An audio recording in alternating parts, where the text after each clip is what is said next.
Muito bem, pessoal. Estamos aqui para a aula de Direito Processual Penal número 13, dando sequência das questões e processos incidentes na parte 5.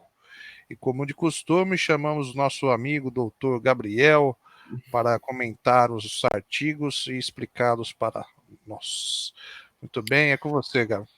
Maravilha, André, bom dia, tudo bom? André, é um prazer estar mais uma vez aqui com você e com os nossos alunos, nossos telespectadores que vão assistir a esta aula posteriormente.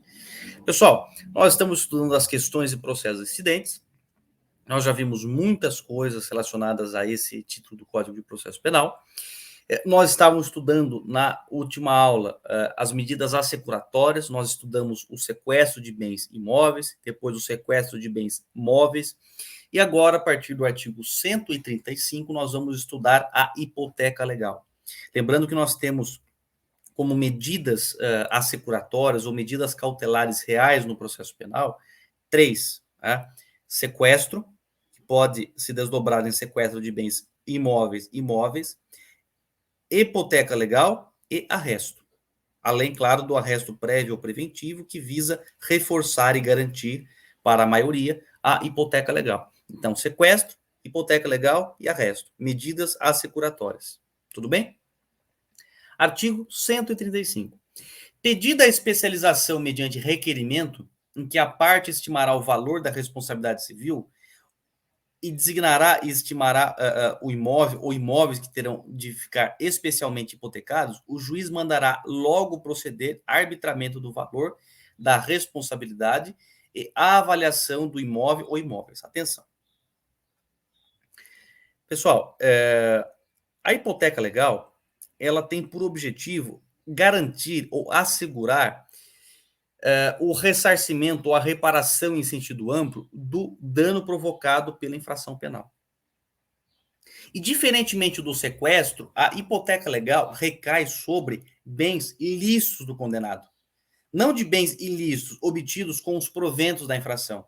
Bens lícitos, bens legítimos, legitimamente adquiridos. Tudo bem? E nós sabemos que, por força do artigo 91, inciso 1 do Código Penal, a prática do crime gera como uma consequência inevitável, independentemente disto se replicar como um efeito genérico e automático da sentença penal condenatória, como uma obrigação de reparar o dano. Então, praticado o fato ilícito, há imediatamente, ou melhor dizendo, gera-se imediatamente o dever de reparar o dano causado pela infração, nos termos do artigo 91, inciso 1 do Código Penal. Tá? Consequentemente, nós temos no próprio Código Civil, quando trata da chamada hipoteca legal, algumas hipóteses em que bens imóveis do condenado ficam vinculados ou podem ficar vinculados a um determinado procedimento para pagar, para fazer frente aos danos provocados pela infração penal. E o Código de Processo Penal regulamenta esse tema da hipoteca legal no seu próprio âmbito de incidência. Então, repetindo, a hipoteca legal é uma garantia real que recai sobre bens imóveis do condenado, bens imóveis lícitos, para fazer frente aos danos oriundos da prática criminosa. Tudo bem? E quando nós estamos falando de hipoteca, a parte pede a especialização da hipoteca, que é a inscrição no registro imobiliário daquela medida cautelar. Então, pedida nos termos do artigo 135, pedida a especialização mediante requerimento, e aqui, requerimento de quem, pessoal? A autoridade policial, nós vimos, o delegado de polícia, ele pode pedir o sequestro de bens, móveis ou imóveis, como nós estudamos anteriormente. No campo e além disso, o juiz também pode decretar de ofício a medida de sequestro, embora muitos acreditem e muitos sustentem que essa atuação ex officio do magistrado não encontra respaldo no sistema acusatório, que é o sistema adotado pela nossa Constituição e também repetido pelo artigo 3º, letra A, do Código de Processo Penal. Mas o fato é que, no campo da hipoteca legal, o dispositivo não trata da legitimidade do juiz para a decretação, nem tampouco da autoridade policial. E tampouco fala do Ministério Público. Consequentemente, ele menciona um entendimento, um dos entendimentos possíveis é no sentido de que somente a parte requerente, a vítima, os seus dependentes, eventuais beneficiários, podem pleitear a medida de hipoteca legal como um incidente no processo penal. Tá? Outros vão sustentar que o Ministério Público tem a legitimidade de postular a hipoteca legal, gente, quando nós estivermos diante de réu pobre não, de vítima pobre, hipossuficiente, né? Pobre no sentido jurídico. E essa atuação do Ministério Público, ela é uma atuação ainda constitucional. É uma norma a caminho da inconstitucionalidade, nos termos, e melhor dizendo, a semelhança daquela previsão, André, da ação de execução civil ex delito, em que o Ministério Público pode propor a ação civil ex delito, né, no caso de vítima pobre. Né? Por quê? Porque seria uma atuação do órgão ministerial naquelas regiões mais carentes em que a Defensoria Pública ainda não está instalada, ainda não está plenamente em atuação. Então, enquanto não houver esta estruturação da Defensoria Pública, dos órgãos de assistência jurídica e judiciária, o Ministério Público teria legitimidade, né, para tutelar os interesses dessas vítimas, desses dependentes, desses beneficiários. Né? Então, nós podemos adotar o mesmo raciocínio para a hipoteca legal. Em caso de vítima pobre, é possível, né, é uma norma ainda constitucional, é uma norma a caminho da inconstitucionalidade, aquela chamada inconstitucionalidade progressiva, né? No sentido de que ao MP recai a atribuição de postular a especialização de hipoteca legal no caso de vítima pobre. Mas a regra é que somente a vítima, por meio do seu advogado, claro, pode pleitear esse tipo de concessão de garantia, já no âmbito do processo penal, por meio de um incidente próprio. Tudo bem? Então, repetindo a leitura do artigo 135, o pedido à especialização mediante requerimento naturalmente do ofendido, em que a parte estimará o valor da responsabilidade civil. Então, a parte, em primeiro lugar, no requerimento, ela faz uma estimativa, um juízo prospectivo da responsabilidade civil, tá? Porque a responsabilidade civil ela só vai ser definida de modo minimamente seguro no processo penal e pode ser liquidada, pode ser avaliada na sua inteireza no processo civil. Tá? No processo civil de execução, normalmente. Então, a parte, neste momento, ela vai estimar o valor da responsabilidade civil, tá? E vai designar e também estimar o valor ou a natureza do imóvel ou imóveis que terão de ficar especialmente hipotecados. O que é hipoteca? É uma garantia real sobre coisa alheia. Então, vai ter uma garantia de que aquele imóvel, né, está vinculado ao pagamento de futura indenização. Então, a parte vai estimar a responsabilidade civil, vai especificar e estimar também o valor dos imóveis que terão de ficar especialmente hipotecados, vinculados ao procedimento. E o juiz mandará logo proceder arbitramento do valor da responsabilidade e avaliação do imóvel ou imóveis. Repetindo, a parte estima na petição a responsabilidade civil, o imóvel ou os imóveis que terão de ficar vinculados, especialmente hipotecados, e o juiz manda, então, proceder ao arbitramento oficial da responsabilidade civil e da avaliação desses imóveis, normalmente por meio de perícia, tá? De uma perícia voltada para essa finalidade. Tudo bem? Parágrafo 1º. A petição será instruída com as provas ou indicação das provas em que se fundar a estimação da responsabilidade, com a relação dos imóveis que o responsável possuir, se outros tiver, além dos indicados no requerimento e com os documentos comprobatórios do domínio. Então, a parte vai ter de instruir com provas, com documentos, a estimativa da responsabilidade, a relação dos imóveis que o responsável tem, a comprovação do domínio, tudo isso feito de forma documental. Tudo bem? Parágrafo 2º. O arbitramento do valor da responsabilidade e a avaliação dos imóveis designados far-se-ão por perito nomeado pelo juiz, onde não houver avaliador judicial, sendo-lhe facultada a consulta dos autos do processo respectivo. Então, normalmente é designada uma perícia, né, onde não houver um simples avaliador judicial, que, se for caso assim de extrema simplicidade, o próprio oficial de justiça tem essa atribuição, né? Mas normalmente é necessário um perito, a nomeação de um perito. E é possível que o perito consulte os autos do processo respectivo para subsidiar melhor o seu lado, estimando não só a responsabilidade civil, mas também a questão dos imóveis, avaliando aí também os imóveis, se for o caso. Tudo bem? Parágrafo 3º. O juiz, ouvidas as partes no prazo de 2 dias, que correrá em cartório, poderá corrigir o arbitramento do valor da responsabilidade se lhe parecer excessivo ou deficiente. Então, atenção. Nós vimos no âmbito do sequestro que há um meio de defesa ordinário chamado de embargos. Embargos. E no caso dos embargos, a parte, em regra, oferece os embargos e eles serão julgados no momento do trânsito em julgado da sentença penal condenatória, após o trânsito em julgado. Aqui no âmbito da hipoteca legal, não há um procedimento de defesa quanto ao mérito da decretação daquela garantia. Tá? A parte ela só será intimada antes do juiz, portanto, decretar a medida de hipoteca legal, quanto ao valor, ao arbitramento do valor da responsabilidade, tá?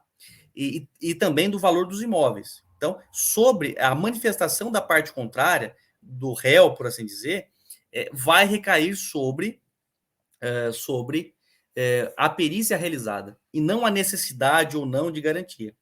Tudo bem? Então, não é uma defesa quanto ao mérito da medida cautelar, mas sim quanto à avaliação procedida pelo expert. Tudo bem?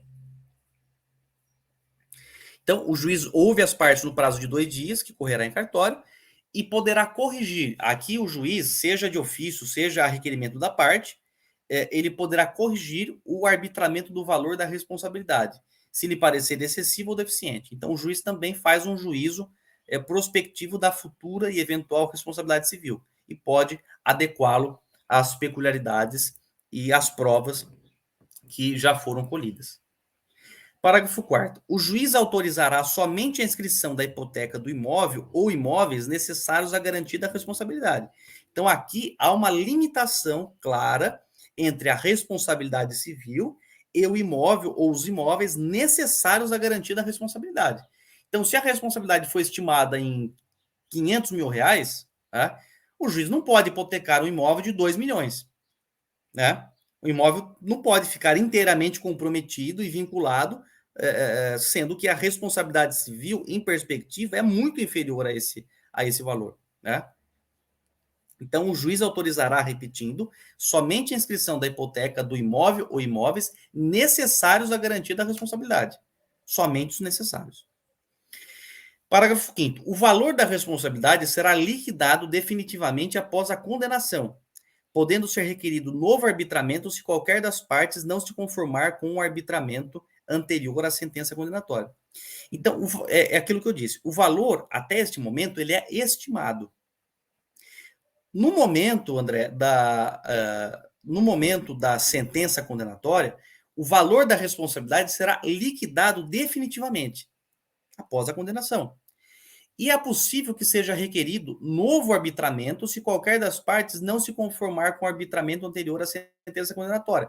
Pode haver, por exemplo, depreciação do imóvel. Né? Então, nesta hipótese, será necessária uma nova perícia. E as partes podem, não se conformando com o arbitramento anteriormente realizado, solicitar uma nova perícia, depois do estabelecimento definitivo, por assim dizer, da responsabilidade. Parágrafo 6º. Se o réu oferecer caução suficiente, em dinheiro ou em títulos da dívida pública, pelo valor de sua cotação em bolsa, o juiz poderá deixar de mandar proceder à inscrição da hipoteca legal. Aqui é uma hipótese em que o réu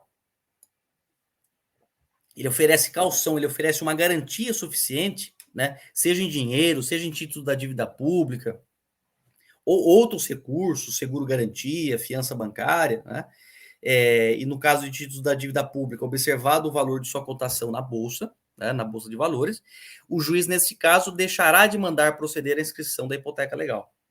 E, a partir de então, aqueles valores, aqueles recursos, aqueles ativos servirão como garantia do ressarcimento ou da reparação em sentido amplo. Deu para entender, André? Ficou claro? A hipoteca legal? Alguns entendem, André, que a hipoteca legal, nós vimos lá no sequestro que o sequestro pode ser adotado em qualquer fase da persecução penal, seja na fase investigativa, preliminar, como na fase processual.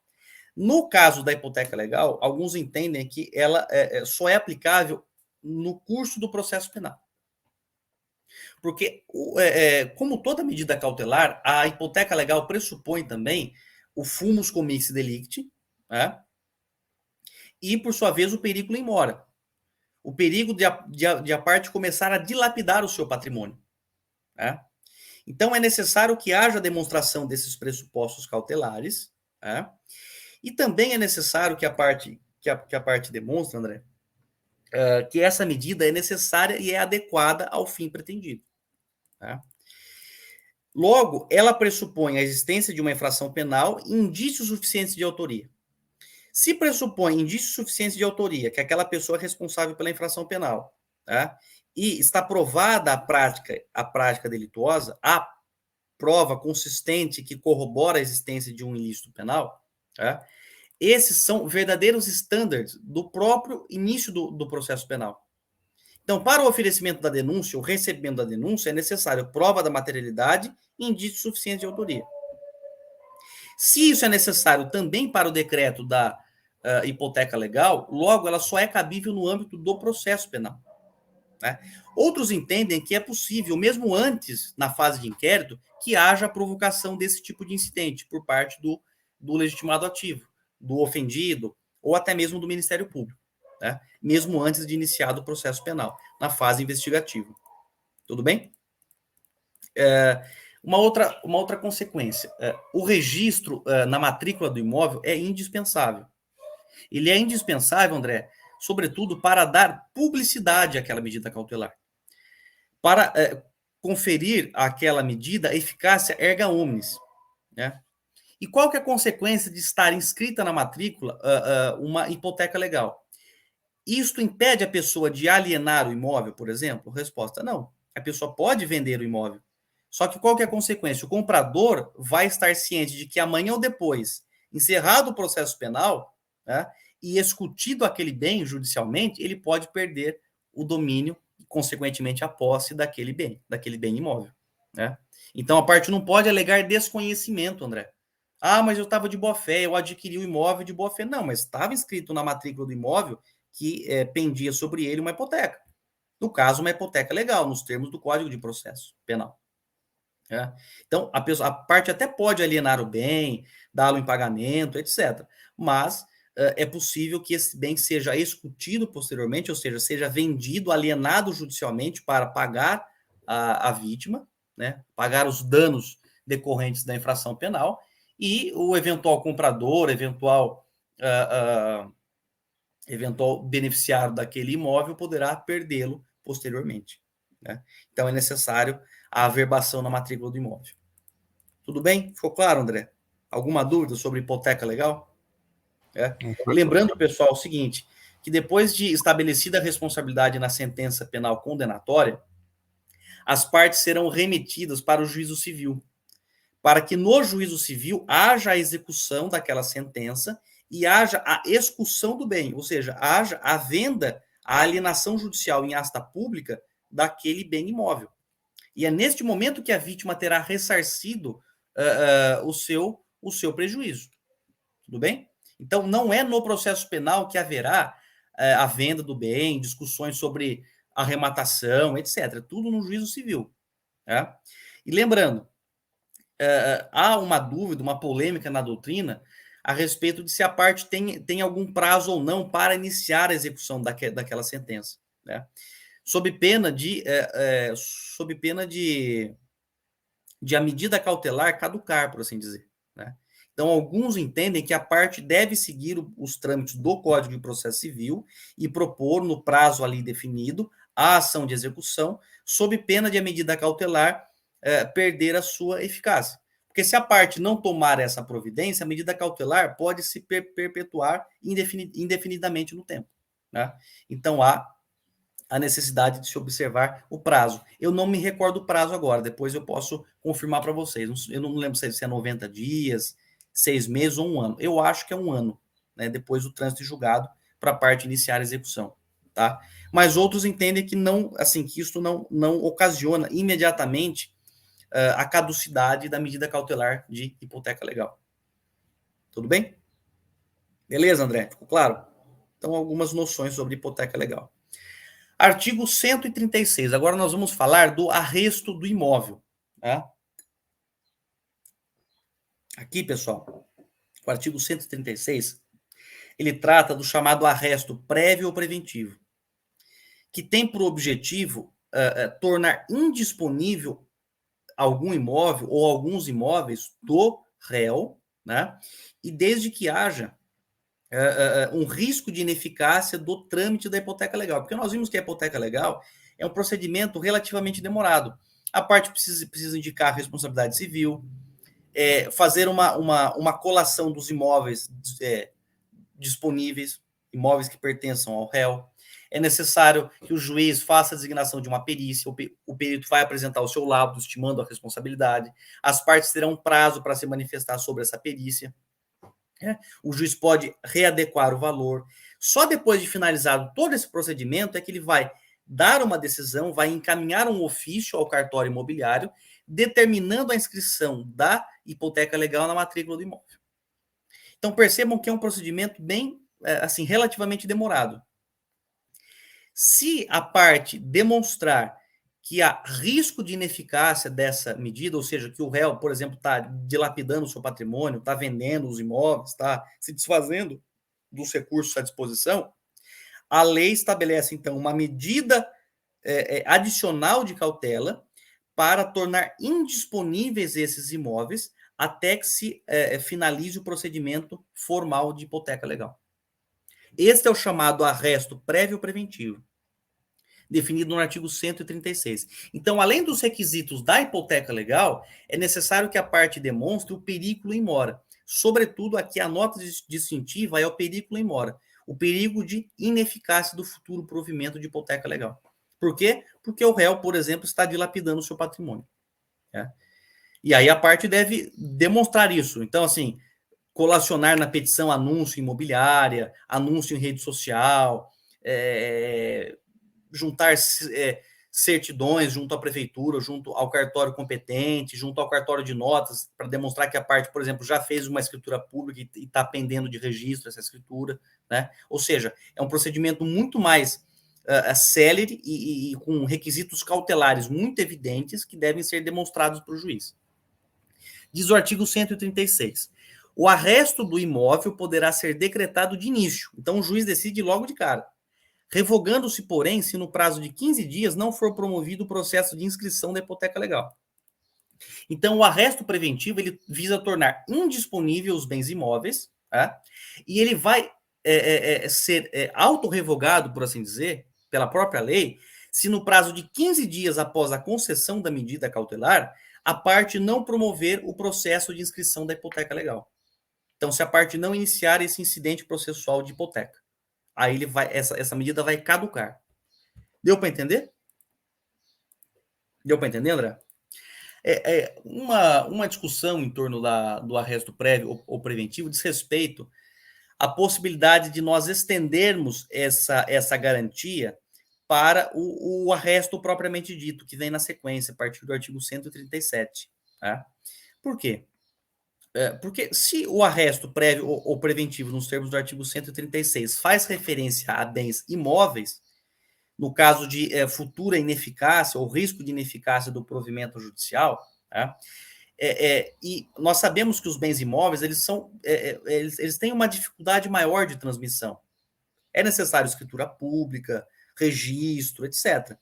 Agora, os bens móveis, André, eles são transmitidos simplesmente com a entrega da coisa, com a tradição da coisa. Ali há aperfeiçoado a transmissão da propriedade. Tudo bem? Se é tão mais facilmente transmissível um bem móvel, com mais razão é necessário essa medida do arresto prévio preventivo também para os bens móveis e não só imóveis. Né? Então, qual seria a lógica? Qual seria o entendimento mais razoável? E esse é um entendimento, por exemplo, do Norberto Avena, né? Um doutrinador do processo penal.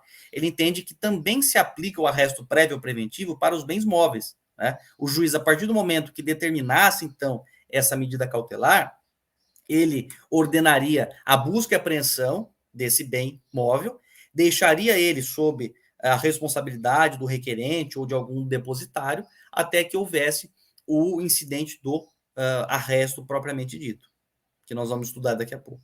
Né? Então, justamente pela maior facilidade de transmissão dos bens móveis, né? E apesar do artigo 136 fazer referência exclusivamente aos bens imóveis, há um entendimento doutrinário e jurisprudencial relativamente forte, no sentido de que ele também se aplica aos bens móveis. Beleza? Artigo 137. Agora nós vamos analisar o arresto propriamente dito. Se o responsável não possuir bens imóveis ou os possuir em valor insuficiente, poderão ser arrestados bens móveis suscetíveis de penhora, nos termos em que é facultada a hipoteca legal dos imóveis. Então, qual que é sobre o que recai o arresto? Gente, o arresto ele vai recair quando o condenado não possuir bens imóveis. Porque se o acusado, o réu, possuir bens imóveis, a hipoteca legal tem preferência. Então, se o réu não possuir bens imóveis, ou ainda possuindo bens imóveis, mas eles são insuficientes para garantir a reparação do dano, e atenção, o arresto, gente, ele também recai sobre bens lícitos do condenado. Não são bens ilícitos, como no sequestro. Aqui são bens legitimamente adquiridos. Tudo bem? Então, se o réu não tem imóvel ou possui um imóvel, mas ele é insuficiente para reparar o dano, né, poderão ser arrestados bens móveis, coisas móveis, nos termos da lei civil, né, que define o que são bens móveis e imóveis, suscetíveis de penhora, nos termos em que é facultada a hipoteca legal dos imóveis. Então, na mesma situação da hipoteca legal, tudo que nós dissemos da hipoteca legal será aplicado aqui ao arresto, né? Então, o arresto ele tem essa vocação de garantir a reparação do dano, mediante digamos assim, a vinculação de bens móveis suscetíveis de penhora ao processo, ao procedimento. Tudo bem? Aqui nós precisamos observar que somente os bens suscetíveis de penhora são passíveis de arresto. E onde nós temos a relação dos bens que são suscetíveis de penhora? Lá no Código de Processo Civil. Então a gente vai se socorrer do CPC para verificar quais são os bens suscetíveis de penhora, os bens móveis. Maravilha? Parágrafo 1º. Se esses bens forem coisas fungíveis e facilmente deterioráveis, proceder-se-á na forma do parágrafo 5º do artigo 120. Então, se os bens forem coisas fungíveis, ou seja, aquelas que podem se substituir por outras da mesma qualidade, do mesmo gênero, da mesma espécie, e facilmente deterioráveis, né, nós vamos proceder nos termos do artigo 20, parágrafo 5º. Volta lá no artigo 20, André. Parágrafo 5º, que trata da alienação.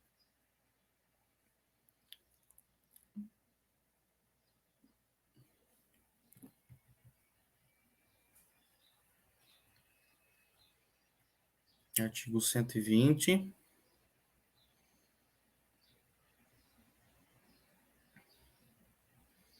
Aí só.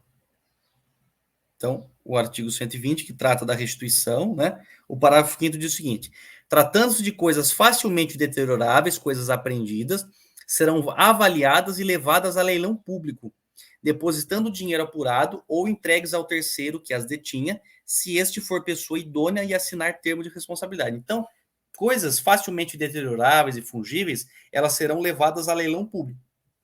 E, produzido dinheiro com a venda desses bens, isso será depositado numa conta remunerada.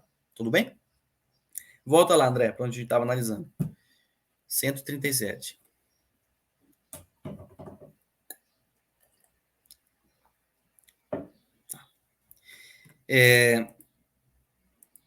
Maravilha. Parágrafo 2º. Das rendas dos bens móveis poderão ser fornecidos recursos arbitrados pelo juiz para a manutenção do indiciado e de sua família. Então, das rendas dos bens móveis poderão ser fornecidos recursos e esses recursos serão arbitrados pelo juiz para a manutenção do indiciado e de sua família. É possível que seja arbitrado um aluguel, né, em relação a esses bens. E o indiciado, sua família, fazem jus de perceber esse aluguel durante o período em que vigorar a medida de arresto. Tá? Artigo 138. O processo de especialização da hipoteca e do arresto ocorrerão em auto apartado. Então, tanto a especialização da hipoteca como o arresto ocorrerão em auto apartado. Tá? O processo de especialização da hipoteca, André, é justamente o procedimento de levar a registro, averbar aquela decisão judicial, aquela medida cautelar na matrícula do imóvel. No âmbito do arresto, em se tratando de arresto que se volta contra bens móveis, se houver um órgão de registro, essa medida cautelar também será averbada no registro competente. Por exemplo, em se tratando de bens móveis, de carros, de veículos automotores, haverá a inscrição do arresto junto ao Detran. Então, junto ao prontuário daquele veículo, ficará ali pendente, né, em apenso, a medida cautelar de arresto, deferida no âmbito do processo penal. Tá? Então, repetindo, haverá a inscrição, seja no cartório de registro de imóveis, seja no cartório, no órgão competente, no que se refere ao arresto, né? E esses procedimentos correrão em autos apartados. Tudo bem? 139, artigo. O depósito e administração dos bens arrestados ficarão sujeitos ao regime do processo civil. Então, o depósito, a administração, o cuidado, tudo isso ficará vinculado ao regramento previsto no Código de Processo Civil. Tudo bem? Artigo 140. As garantias do ressarcimento do dano alcançarão também as despesas processuais e as penas pecuniárias, tendo preferência sobre estas a reparação do dano ofendido. Aqui é uma reiteração daquelas finalidades das medidas cautelares reais. Então, as garantias do ressarcimento do dano alcançarão também as despesas processuais e as penas pecuniárias. Então, todos esses bens vinculados e constritos, eles servirão também para pagar despesas processuais e penas pecuniárias, a multa penal. Tá? Tendo preferência sobre estas, a reparação do dano ao ofendido. Então, a preferência das preferências é a reparação do dano ao ofendido. Ultrapassada essa preferência, tem lugar o pagamento das despesas processuais e das penas pecuniárias. Ok? O arresto, artigo 141. O arresto será levantado ou cancelada a hipoteca se, por sentença irrecorrível, o réu for absolvido ou julgada extinta a punibilidade. Então, a absolvição ou uma decisão declaratória extintiva da punibilidade são causas que levam ao levantamento do arresto ou ao cancelamento da hipoteca legal. À semelhança do que nós já estudamos com o sequestro. Artigo 142. Caberá ao MP, o Ministério Público, promover as medidas estabelecidas no artigos 134 e 137 se houver interesse da Fazenda Pública ou se o ofendido for pobre e o requerer. Aqui é aquela disposição que eu falei para vocês. Alguns entendem que esse artigo ele está tacitamente revogado. Tá? Na primeira parte, evidentemente, porque a tutela dos interesses da administração pública, André, não compete mais ao Ministério Público, depois da Constituição de 88, mas sim às respectivas procuradorias. Então, não compete ao MP tutelar o interesse puramente da pessoa administrativa. Cabe à sua respectiva procuradoria, ao seu órgão de representação judicial, fazê-lo, tá? Requerendo e postulando o incidente de hipoteca legal, por exemplo. Tá? Então, nessa primeira perspectiva, muitos entendem que o artigo 142 está tacitamente revogado, né, quando fala da legitimidade do MP para tutelar os interesses da Fazenda Pública, ou ainda se o ofendido for pobre e o requerer. Então, se o indivíduo for pobre e o requerer, é aquela disposição ainda constitucional a qual eu fiz referência, que o MP teria legitimidade para postular, seja o arresto, seja a hipoteca legal, de quem for pobre e houver requerimento expresso nesse sentido, desde que não haja defensoria pública instalada, órgão assistencial, convênio com a OAB, etc. Artigo 143. Passando em julgado a sentença condenatória, serão os autos de hipoteca ou arresto remetidos ao juízo civil, nos termos do artigo 63, que trata da execução ex delicto. É o que eu falei para vocês. Passou em julgado a sentença condenatória, os autos da hipoteca e também do arresto serão decididos, serão remetidos pelo juízo, ao juízo civil. É ali que vai ser discutido o bem, né, e também a reparação do dano. No processo penal, há simplesmente a concessão de uma garantia. Mas essa garantia vai se tornar definitivamente em pagamento, em ressarcimento, reparação, lá no juízo civil. Artigo 144. Os interessados, ou nos casos do artigo 142, o Ministério Público poderão requerer no juízo civil contra o responsável civil as medidas previstas no artigo 136, 134, 36 e 37. Então, os interessados, ou no caso do artigo 142, o Ministério Público, poderão provocar no juízo civil a discussão das medidas decretadas com base nos artigos 134, 136 e 137 do CPP. Beleza? Vamos falar agora, André, da alienação antecipada, que é uma disposição inserida pela Lei 2.694 de 2012, que é a lei que criou o juizado, que assim, inovou no nosso ordenamento jurídico, entre outras coisas, na criação do juizado colegiado de primeiro grau para julgar os crimes afetos às organizações criminosas, né?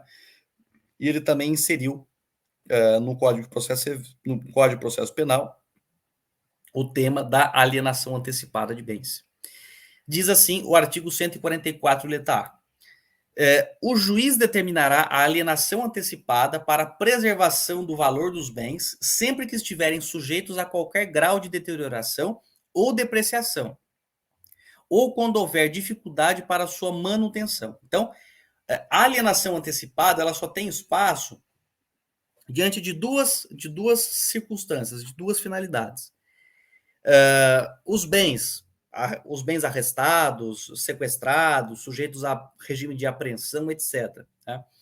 Eles estiverem sujeitos a qualquer grau de deterioração ou depreciação do valor, ou ainda se houver dificuldade para a manutenção. A gente sabe que não há locais apropriados para a manutenção de carros, aeronaves, embarcações, etc.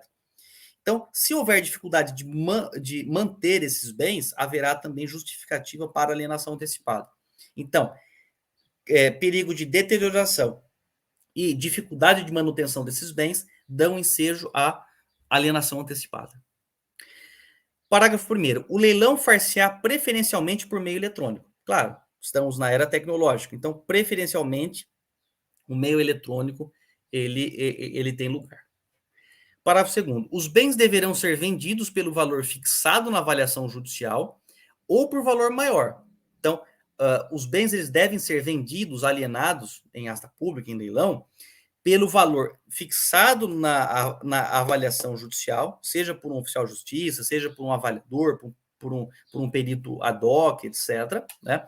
Ou ainda por valor maior. Se conseguir um valor maior, ótimo.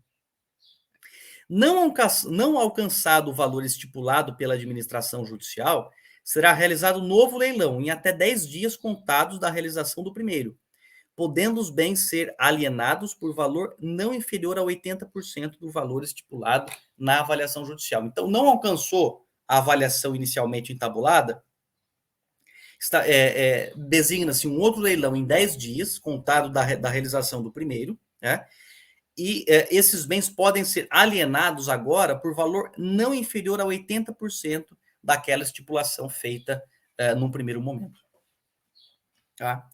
Parágrafo 3º. O produto da alienação ficará depositado em conta vinculada ao juízo até a decisão final do processo, procedendo-se a sua conversão em renda para a União, Estado ou Distrito Federal, no caso de condenação, ou no caso de absolvição, a sua devolução ao acusado. Então, feita a venda daquele bem, o valor será depositado numa conta remunerada, esta conta ficará vinculada ao juízo em que corre o processo principal, e ao final do processo, né, havendo o trânsito em julgado da sentença penal condenatória, esses valores serão convertidos em renda para a União, para o Estado ou para o DF, conforme aí haja a tramitação da justiça. Se for um crime de competência federal, esse valor será incorporado ao patrimônio da União, né?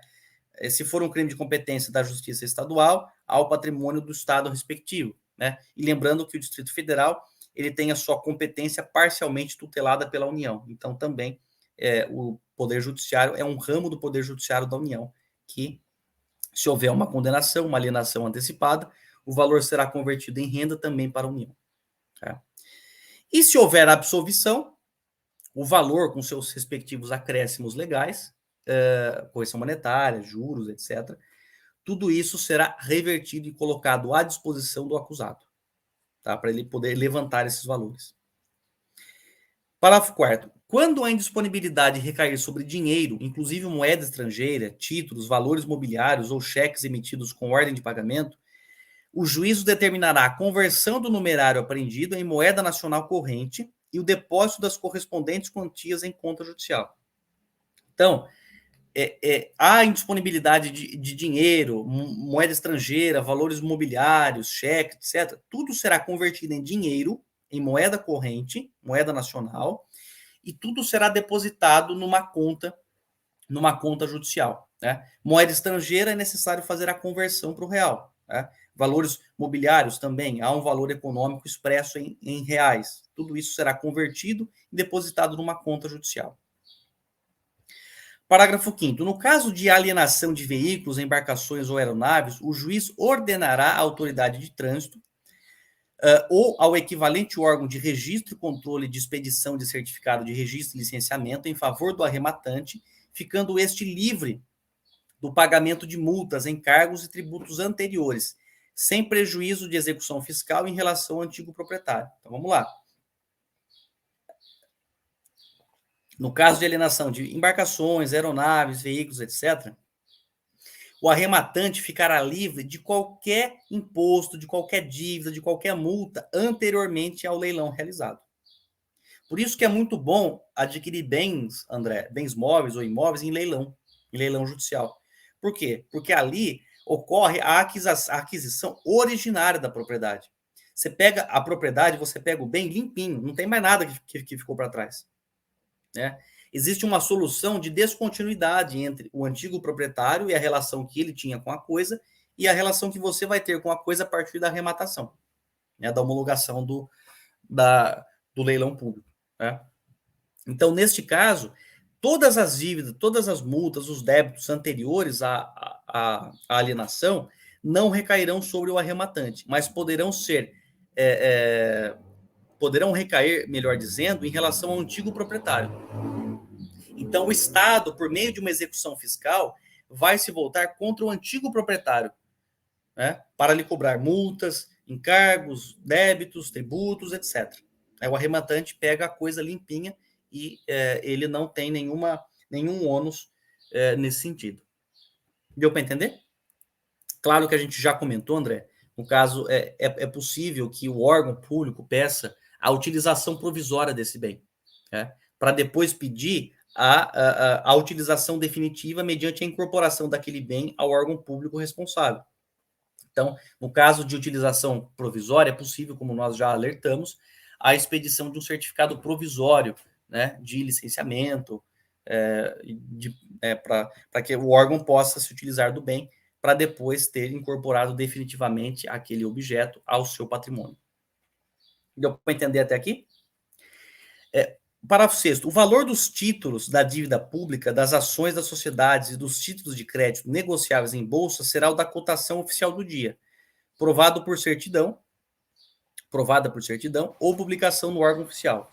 Então, aqui nós vamos aferir de acordo com a cotação do dia, né? E esta cotação do dia, referente aos títulos da dívida pública, as ações de sociedade e dos títulos de crédito negociáveis em bolsa, nós faremos a comprovação a partir de certidão ou publicação no órgão oficial daquela entidade, da Bolsa de Valores, por exemplo. Tudo bem? Ficou claro? Muito bem. Opa. Então, André, na próxima aula nós vamos discutir o capítulo 7º, que regulamenta o incidente de falsidade documental, e depois nós vamos tratar do incidente de insanidade mental do acusado. E concluindo esses dois incidentes, nós fecharemos o tema das questões e processos existentes e estaremos habilitados a ingressar no tema da teoria geral da prova no processo penal. Até aqui Excelente. alguma dúvida, algum questionamento? Não, bem tranquilo, bem explicadinho. É Então, isso aí. maravilha. Show de bola. Mais uma aulinha a gente fecha esse tema, né? Acho que em 6 partes um tema vasto, né? Mas muito importante, né, Gabi? E daí já entra na teoria da prova também, que é um tema bem interessante aí para a gente tocar o nosso curso de Direito Processual Penal.